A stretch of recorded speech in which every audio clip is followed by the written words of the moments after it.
Good evening. My name is Phyllis Wise, and I am the provost here at the University of Washington. It is my great privilege to welcome you here this evening. You are in for a real treat. This is the third Provost Distinguished Lecture. We started this just last year as a way to introduce to our students, our faculty and staff, and the community around us some of our most outstanding faculty. And of course, you can imagine that for every one that we choose, there are hundreds of others who would be equally qualified to be standing here this evening. But this evening we have the great honor to introduce to you Dr. John Delaney. He is a professor in the School of Oceanography and also the principal investigator of the NSF grant that allows us to do the kind of work that he is doing. Before we introduce Dr. Delaney, I want to thank the partners that have really enabled us to do this, the College of Ocean and Fishery Sciences, and also the Alumni Association. All of us work together to allow us to have this kind of conversation with you this evening. It is my extra honor, actually, to introduce the person who will introduce Dr. Delaney, and that is Dr. Bill Ruckelshaus. Dr. Ruckelshaus was the first director of the EPA and is now the director of the Puget Sound Partnership. He's well known to our region as one of the leaders in the environment in understanding the importance of sustaining our environment as it impacts the whole world. So, Bill, please.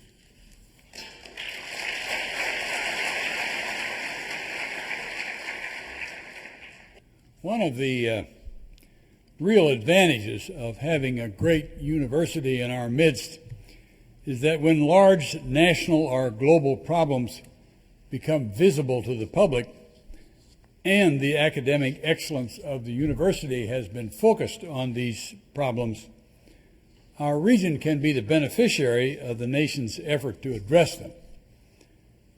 In my lifetime, the environment has gone through several cycles of public visibility and attention. The issue in its modern form first exploded on the country in the late 60s and early 70s. Its sudden visibility was caused by a number of factors, ranging from an influential book on the dangers of pesticides, published in 1963 and written by Rachel Carson. During that same decade, color television came into our living rooms, and the living rooms of most Americans. And believe me, a yellow plume etched against a blue sky or pouring into a blue waterway has dramatically more impact in color than that same image in black and white. These were smell, touch, and feel pollution problems in the 1960s. There was the desire of the people living in Denver to see the mountains again, and the people in Los Angeles to see one another. I've never really understood why that was true, but it seems to be. Rivers were not only fishable and swimmable, but some of them were flammable, such as the Cuyahoga running through Cleveland, Ohio. Whatever the cause, public concern was high and demand for action was intense. The result was the creation of the Environmental Protection Agency in 1970 and similar agencies at the state level. In the decade of the 70s, 10 major statutes were passed by the Congress dealing with problems like air and water pollution, solid waste, radiation, pesticides, even noise. Then at the end of the decade, the Congress dealt with toxic substances, from their generation, transportation, and use to their final disposal.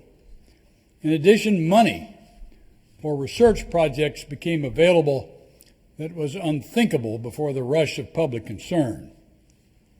Large research centers focused on the environment at universities throughout the country benefited. We are now witnessing another great wash of environmental concern and awareness triggered primarily by the threat of climate change. Those parts of our country where analysis and research has been quietly proceeding for years will be the beneficiaries of this current public demand for action. We are indeed fortunate in having a center of research and analytical excellence in our region like the University of Washington. The university, under the leadership of its provost, Phyllis Wise, is considering an institutional response to this current outpouring of environmental awareness in the form of a multidisciplinary, world-class academic structural change. Good for her. And if her effort is successful, it will be good for the university and our region. Please stay tuned. Our speaker tonight represents the disciplinary excellence necessary if this institution is to continue to be relevant to our nation's and the world's environmental challenges. Big opportunities need big minds and big projects those big minds can envision. John Delaney has a big mind, and he'll tell you about one of his big projects tonight, Neptune. He's been a professor in the School of Oceanography and the College of Fisheries here at the university for 30 years. He's a graduate of Lehigh, where he received a BA in geology. He also has a master's in geology at the University of Virginia and a PhD from the University of Arizona. He has received innumerable awards for excellence in teaching, research, and exploration in his chosen field, marine biology. Recognizing the importance of the oceans, coasts, and Great Lakes to the United States, Congress enacted the Oceans Act of 2000, which created the U.S. Commission on Ocean Policy. The Commission's comprehensive final report that was released in 2004 covered issues that included resource protection, transportation, ocean resource use, science, education, mapping, and other topics. It was while I was a member of that commission that I first met John Delaney. Mark Hirschman, who was at the time the director in the School of Marine Affairs, which also is a part of the College of Fisheries here at the university, was a member of that commission as well. I learned a number of things at the commission. I was amazed and somewhat appalled at our lack of knowledge of the 70% of our Earth's surface representing the oceans. Our commission rapidly found that the oceans and the life they support were in serious trouble. Largely, this was a result of the pressure we proliferating humans place on the living things in the ocean, as a result of the way we live and of past poorly considered development patterns. Clearly, one of the reasons so many of us are unaware of the ocean processes we humans are impacting was the lack of systematically observed and collected data made readily available to all who would benefit or who just wanted to know more about the ocean.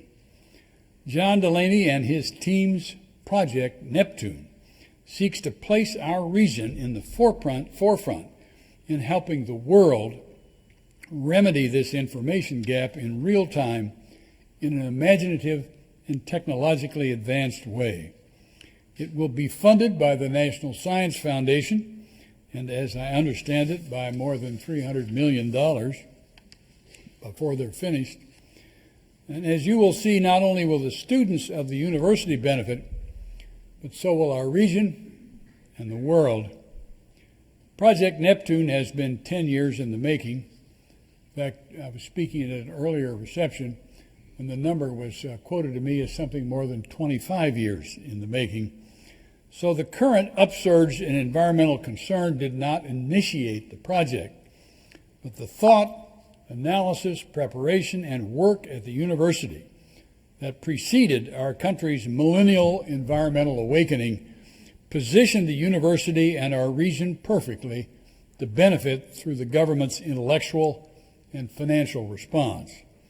Please join me in welcoming a tremendous asset for the state of Washington, Dr. John Delaney.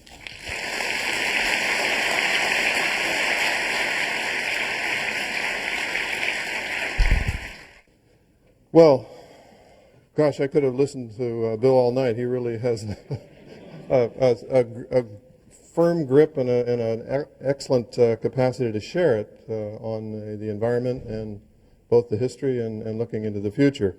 What you've been seeing on the screen here, which we will shortly discontinue, is a component of a research program that I engaged in with my colleague Deb Kelly and Marv Lilly and others in 2005, and we actually transmitted for the first time ever HD TV live to places like Amsterdam, Sydney, Australia, Beijing, and this is the kind of material we sent. So the people in Amsterdam were looking at this image approximately, I think, 0.7 seconds after the image had been taken on the sea floor. How we did that we'll talk a little bit about later. But this is HD, deep sea, submarine, hydrothermal imagery, and it is, I can watch it for a long time. So let us go to the lady that Bill referred to, Rachel Carson. And I urge you to look and read this very carefully. She must have been an amazing woman. I regret that I did not meet her.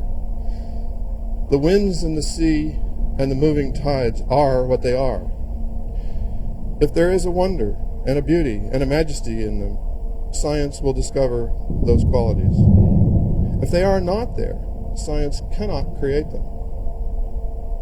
If there is poetry in my book about the sea, it's not because I deliberately put it there. It's because no one could write truthfully about the sea and leave out the poetry. And so let us go to another of my favorites to read, and that is one written by Pablo Neruda. And I will basically share this with you because it is poetry and it is about the sea. Neruda chose to live by the sea, and he says, "Here I came to the very edge, where nothing at all needs saying. Everything is absorbed through weather and the sea. And the moon swam back, its rays all silvered, and time and again darkness would be broken by the crash of a wave. And every day on the balcony of the sea, wings open, fire is born, and everything is blue as the morning."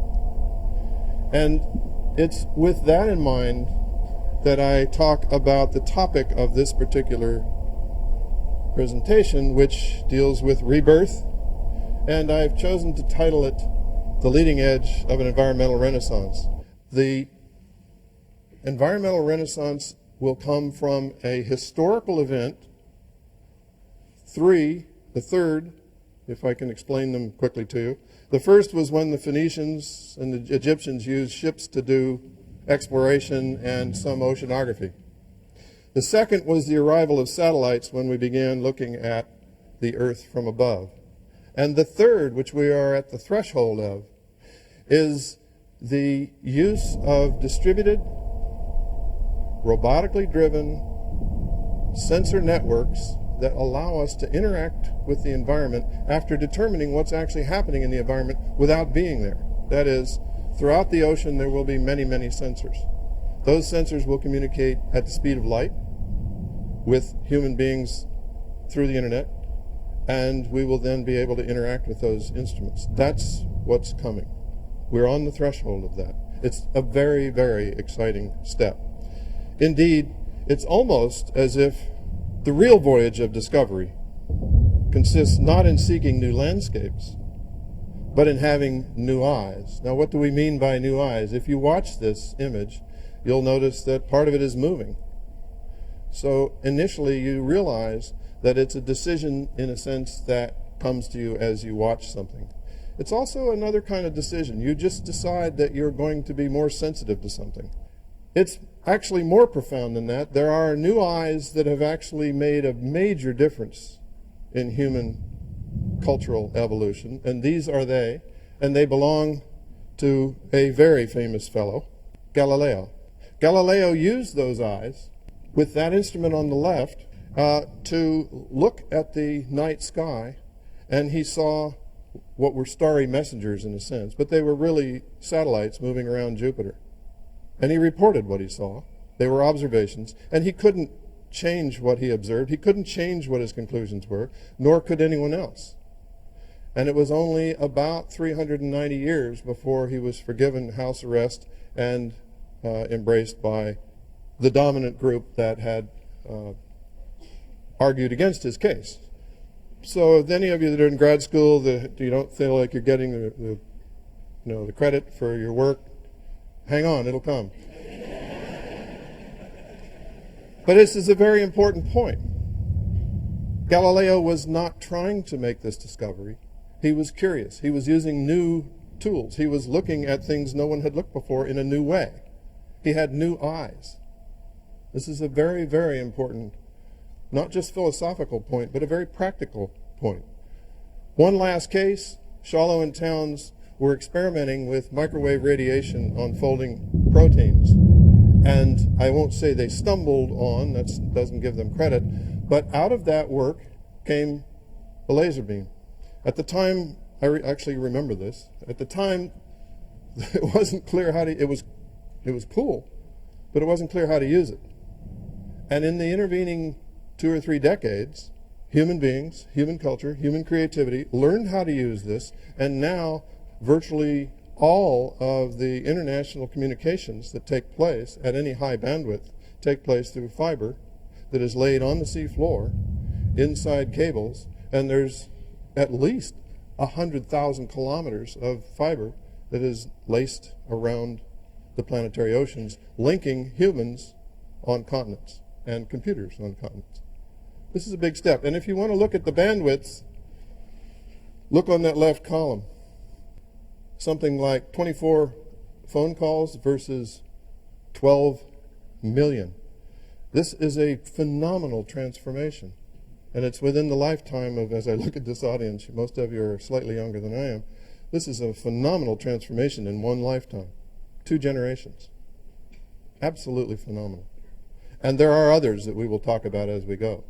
But the use of this capability is something that Deb Kelly and I decided we would work with the folks in here in computing and communications, Mike Wellings and others, and we went to sea with a robot on the sea floor, and it was connected by fiber from the sea floor at about 2,300 meters, 7,500 feet, and it was connected to the ship.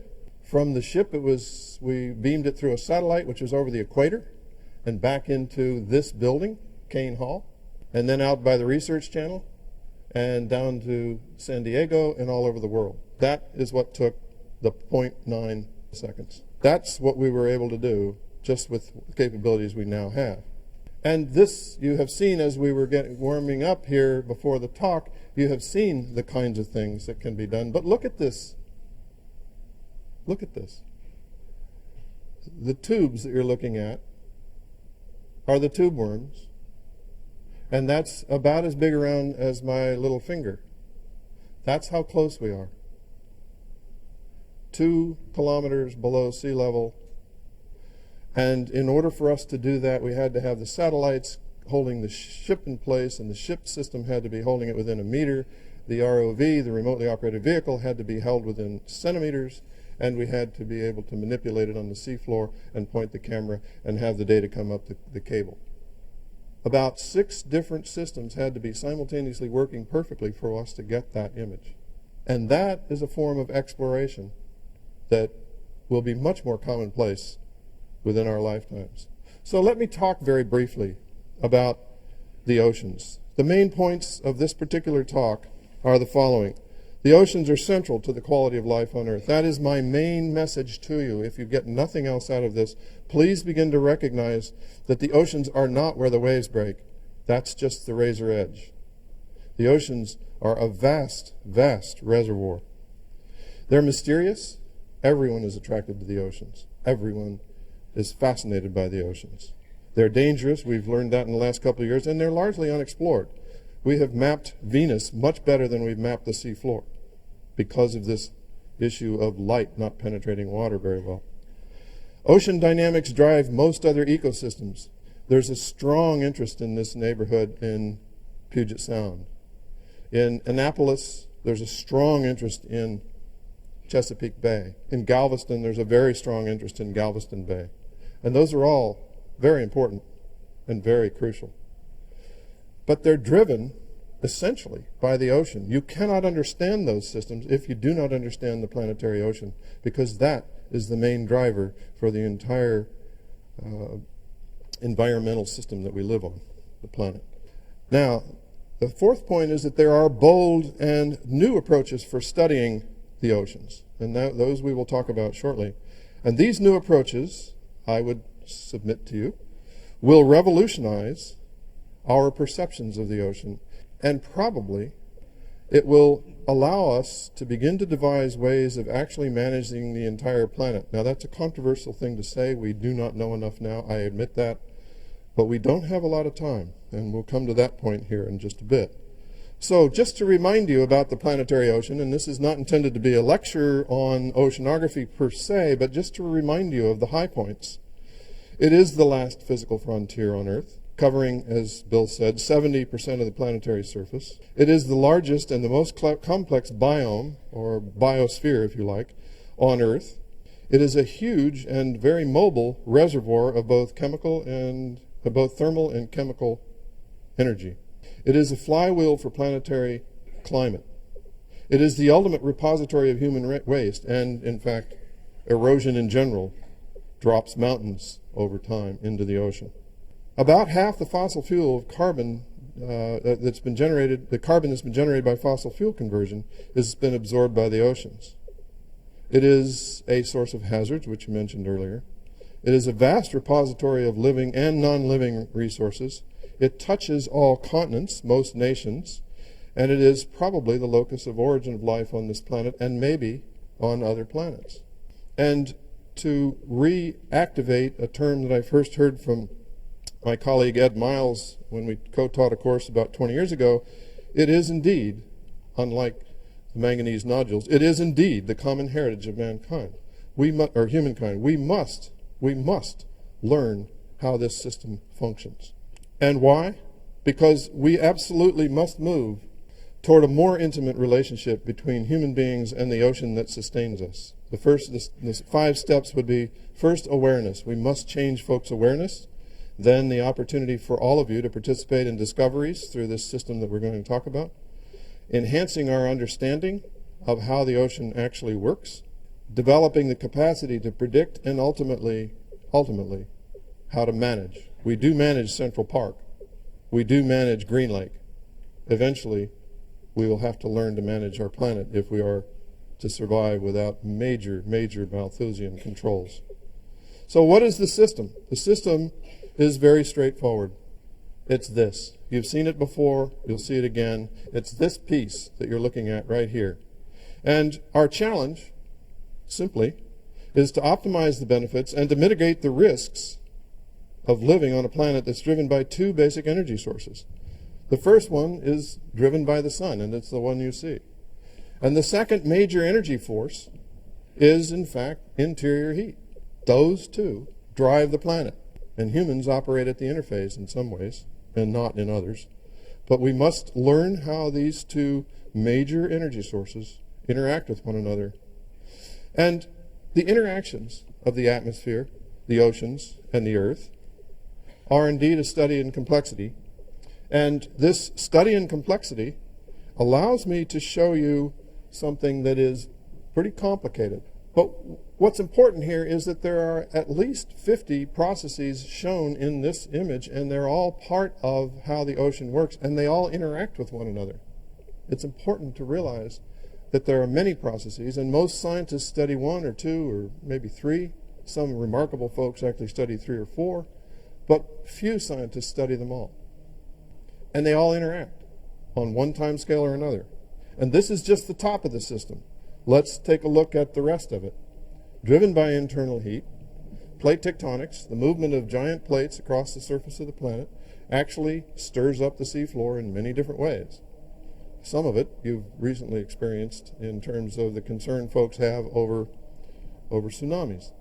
But this is the system that we live in, and these are the pieces of it. And I've only shown a thin veneer of all the processes that are involved here. And yet that's what we're facing. That's what we must understand. That's the complexity that we must begin to address as a society if we are to optimize the benefits and mitigate the risks of living on this wonderful planet. So take a look at this, just to take an example of something that is not trivial. It's actually quite complicated, but it's cast in very simple terms. What you're seeing is sea surface temperature in red and blue, and you can actually see areas in the equatorial Pacific where they're bright red, which is warmer, and blue, which is cooler. And on the continents you see vegetation. You see a bright green and a darker green or olive color.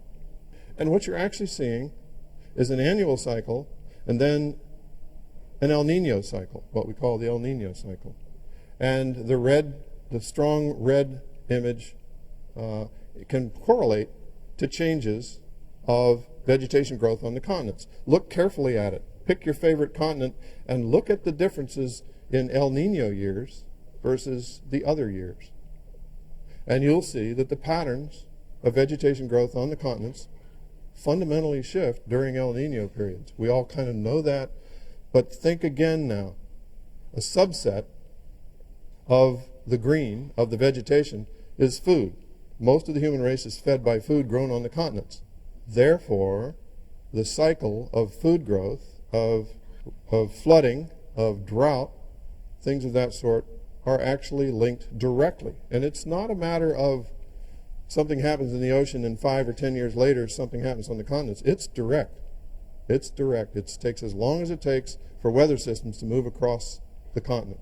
So people who live in Kansas or the Gobi Desert or the Sahel should care, must care about what happens in the ocean and how the ocean changes. And what I haven't shown you here, because we don't have the data quite yet, are a longer scale phenomenon known as oscillations. The Pacific Decadal Oscillation is being researched by Ed Miles and his colleagues. And the North Atlantic Oscillation, and there are other oscillations. These are decadal in scale. And when they stack up on an El Nino year, or they trigger other things that may be longer term, then we have an ocean that we cannot predict. We don't understand it well enough to predict it. And yet we lack the data to do that, and we must begin changing the way we look at the ocean, because it is central to the long-term health of those who live on the planet. Now, this is the same data. Warm colors are warm water, cool colors are cool water. And you see, moving along the lower left, lower part of that diagram, a timeline which in fact is, I can't actually read it here, but it is right about 98 there, I think, 96, 98. So you're looking basically at what happens to the equatorial countercurrent, where the curlicue is on it, if you like, as it moves across the equator, and then periodically it breaks up and forms either an El Nino or a La Nina cycle. And as the heat from that system begins to affect the overlying atmosphere, the entire rainfall patterns on the planet begin to shift. And that changes the way that food grows on the continents. It's tied to the oceans. That's the main message. The oceans are the flywheel of planetary climate stability at some level. So what we're talking about is taking Marcel Proust's advice of developing new eyes in the ocean, and we're going to use those eyes to see the interplay of Earth, ocean, and life through the lens of next generation technology. That is what we hope to do. And there are some key points to that. The first key point is that it is about interactivity. What do I mean by that? What I mean by that is when you use these new technologies to detect something that's happening that you're interested in, you can then use another portion of the system with robotic response capability, and you can deploy robots to begin to explore what's happening there, or you can make new kinds of measurements, or you can look with different cameras. Interactivity is what it's about at a high level. The solution is power and bandwidth. Fiber optic cables allow us to put a huge amount of power and an almost unlimited bandwidth into the ocean, so that it's like turning the entire Juan de Fuca plate into a campus the size of Washington, Oregon, and part of Idaho, and providing the kind of plug-in capability that you would expect if you were in a campus like this one. You got power that comes out of the wall. Nobody questions that. It's like milk shows up on your doorstep. Well, sure it does. That's the way it has always been. Power shows up. In the ocean, we've been using batteries and basically tape recorders when we first started working. At best, that's what we could do. Now, we can do something different. So we'll come back to this a little further on here. But I wanted to emphasize that. Now, the National Science Foundation has recognized the need for this activity, and what they've begun to do is launch a program called the Ocean Observing Initiative. And that is made up of components that are shown here. On the left, the coastal environment, a very important component. It's where the gradients are steepest, it's where the movements are most intense, and it's close to the continents where 50% of the population lives. So we will look very carefully at the coastal environment, and we will do new kinds of science that are associated with coastal research and science. We will also develop a global system that will have remarkable structures that will be deployed in the ocean and have the capacity to work in high latitudes or faraway places where we cannot economically lay cable. So this is a new way of doing science at the global scale. Both of those systems will be largely conducted using satellite links. Not all, but most. A regional component, which will be in where the little white box is on the upper left there, that's off of our coast, and I'll come back and talk more about that, but that will involve laying the fiber optic cable. And then a cyber component, which will involve linking all of these observing systems together and making them directly accessible through the internet to anyone on the planet with internet access who is interested. This is one of the transformational components of this program as well, that we do not intend to hold our data clutched to our bosoms. We intend to make it available, indeed interpret it at levels that can be useful in classrooms, indeed living rooms, ultimately laboratories, and anywhere that there are interested folks. Finally, probably one of the most important and the one that is near and dear to my heart is this one, the educational component. And that component is a very, very important one. It's educational not just in that we will be a university and we will work it into our classes, which we will. We will involve our students in active research using data that's coming ashore directly, actually interacting, designing their own experiments. We will actually have some of those students translating some of that information so that it's accessible in middle school and high school.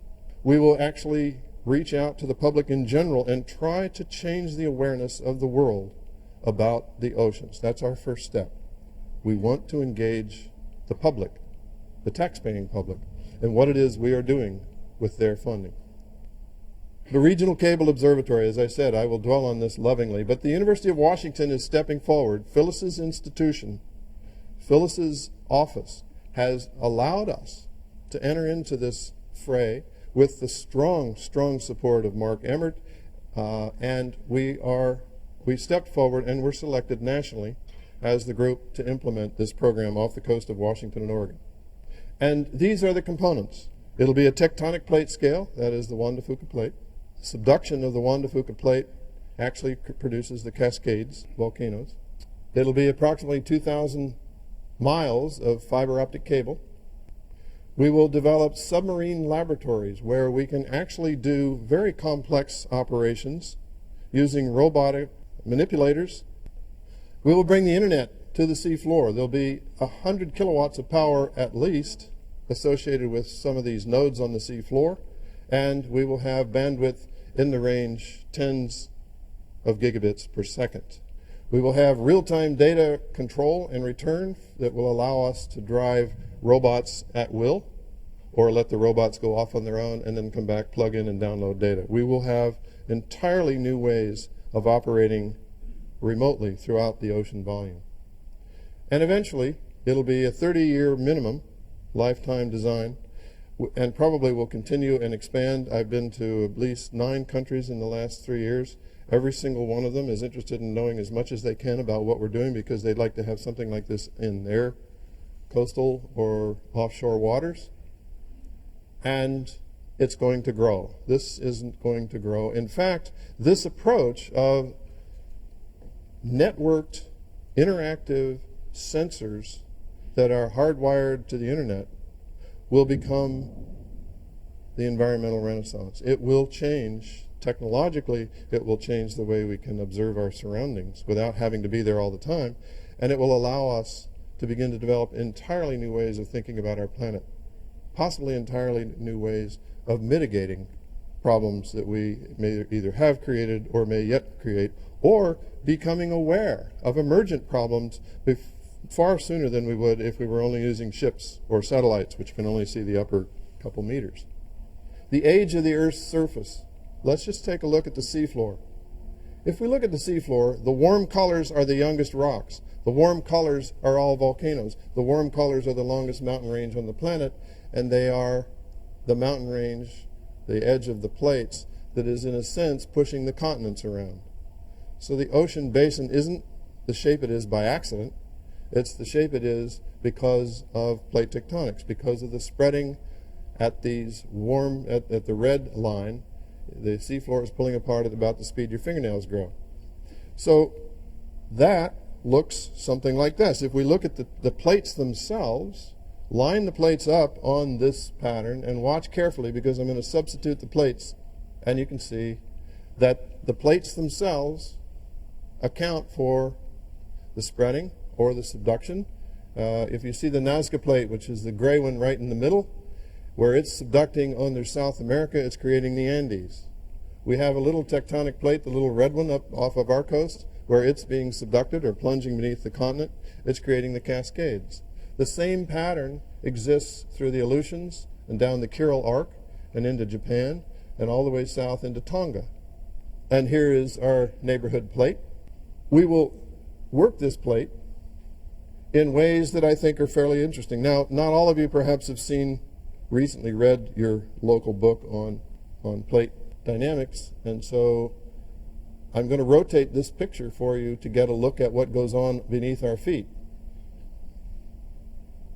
And what goes on beneath our feet is, in fact, off the coast, at the edge, the outer edge, the west edge of the Juan de Fuca plate, the seafloor is pulling apart at about 6 centimeters per year, and molten rock is rising into the fissure that's created there.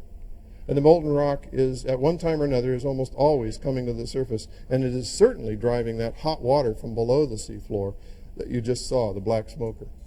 The plate then migrates toward the continent in one sense, and on the other side of the spreading center, that red line, on the other side is the Pacific plate, which spreads all the way across to the Kuril Arc and is subducted there at an age of about 200 million years. The one that goes beneath Washington, Oregon is only about 10 million years old. The melting of that plate as it plunges beneath Washington, Oregon is what produces Mount Rainier, Mount St. Helens, and has been for a long time. So that is what we're looking at, and let's move on just a little bit. I want to show you the relationship of some of the processes that take place here. So it's all driven by the internal heat of the planet, and you are well aware that the interior of the planet is close to, is over 4,000 degrees centigrade, and portions of that heat slowly escape, sometimes by conduction, sometimes by convection, and the upwelling red areas are what create the spreading plates.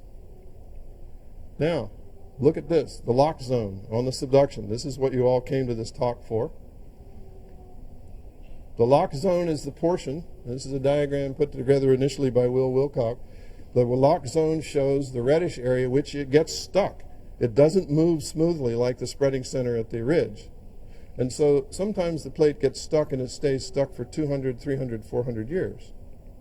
And then when it comes unstuck, you get a magnitude 8.5 to a magnitude 9 earthquake. What's fascinating is that this process takes place around the entire Pacific Rim. So the research that we do into how this system works is research that it's going to help folks around the Pacific Rim, and in some cases in the Indian Ocean, the Indonesian Arc and places like that, because the same polarity, the same subduction takes place there.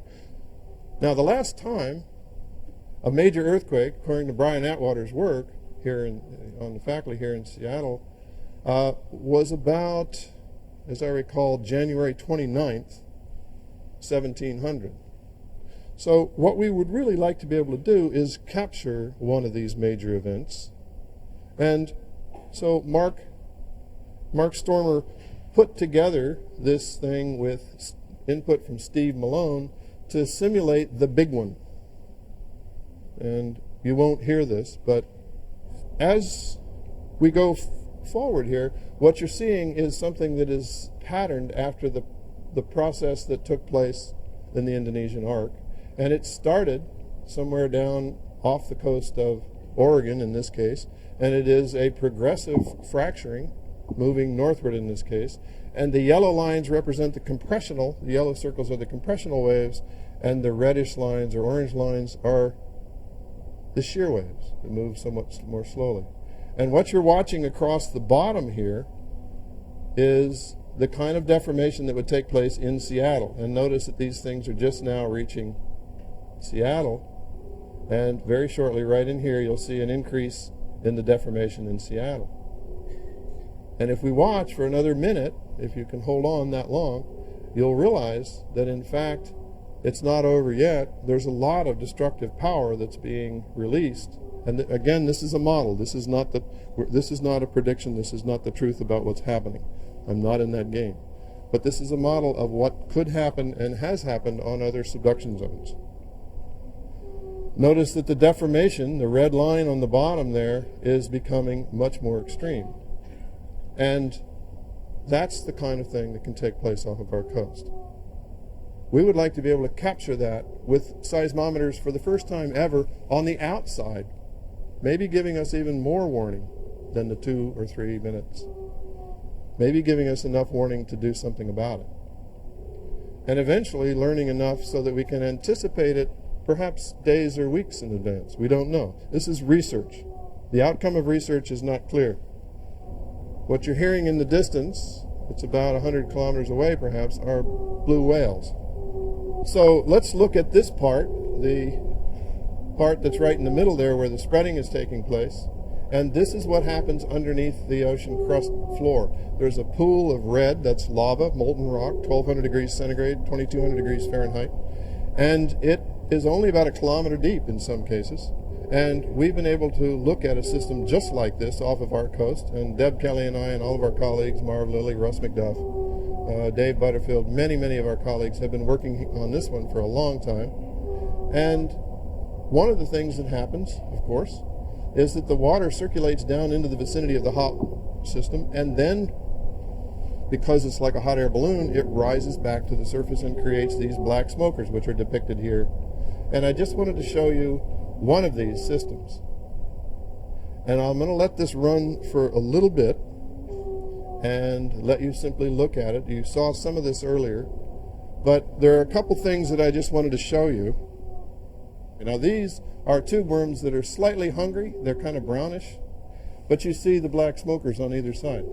So these tube worms, these other forms of life, live very close to a very active volcano. And so this is a picture of the entire area. And those areas where the black smoke coming out is about 300 plus degrees centigrade. Very, very hot. And these are the pillars that form as a result. All of the pillars that you see are made out of fool's gold, iron pyrite, plus a kind of gypsum, if you will. It's called anhydrite. And basically these structures grow like old growth forests. That's kind of what they're like. It's really fairly fascinating. Now, here's what it looks like inside. The hot water is the 300 degree, 350 degree. The temperature gradients outward are shown there, and I'm going to expand that one piece so you begin to see 300 degrees right close to the channel inside, and maybe 100 degrees out toward the edge, and 2 degrees C water. So Deb Kelly took a drill and drilled into the wall of one of these and inserted an instrument and began to culture microbes on sterile substrates in the wall. And she and her colleagues, or her students as well, have found that microbes colonize these chambers that are shown in this thing at temperatures that are well in excess of 100 degrees centigrade. I want you to realize that there's research going on into what the limits of life are on the seafloor. If we had robotic systems that could look at the changes that take place during earthquake activity, then we would have the opportunity to begin doing all kinds of research in this area. So we're just scratching the surface. So that this doesn't look like it's just a simple tool, I want to show you the actual tool on the seafloor. This is the one that you're looking at here, is the one that you just saw in the cartoon earlier. And this is a sulfide, and we actually used a chainsaw, cut the top off of this thing, and it is now here. You can come up later and look at a piece of it. Another piece is down at the Science Center, and 3 pieces are in the American Museum of Natural History. This is what the interior of these things look like. And there was 315-degree water, hot water from deep below the earth, was flowing up through here, depositing this chalcopyrite, copper-rich pyrite. That's the kind of systems that we're interested in studying. It's one of many. There are all sorts of systems of this type. So every time there's an earthquake swarm or a volcano erupting, we have the potential to actually sample microbes that we've never seen before that may very well become raw materials for biotechnological engineering for new kinds of compounds, pharmaceuticals as well as industrial compounds. So let's think about that. And we'll go in here and out at the end of this one particular one. It's on the spreading center, that part right there, right up and down there is the spreading center. You hear the earthquakes off to the left, and we depict them here as little red balls that fade. And we're beginning to see that there's a lot of earthquake activity on this particular structure, which is called axial seamount. All right? So when we draw a box around it, we've decided it's an important event to go after. And then we deploy, you see the box, then we deploy autonomous underwater vehicles that come in and actually occupy the area and begin to take samples. Here's one that's in the area in an erupting situation. It takes a sample. The sample is jettisoned to the surface, carrying these precious and very high temperature microbes. It's brought to shore using a drone, a pilotless plane that can snatch it out of the water.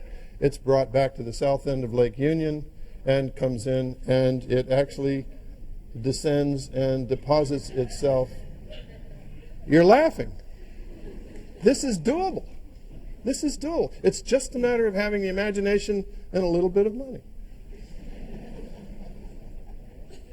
Carbon in the ocean. Let me step through this rather quickly, but it's something that we all must be aware of.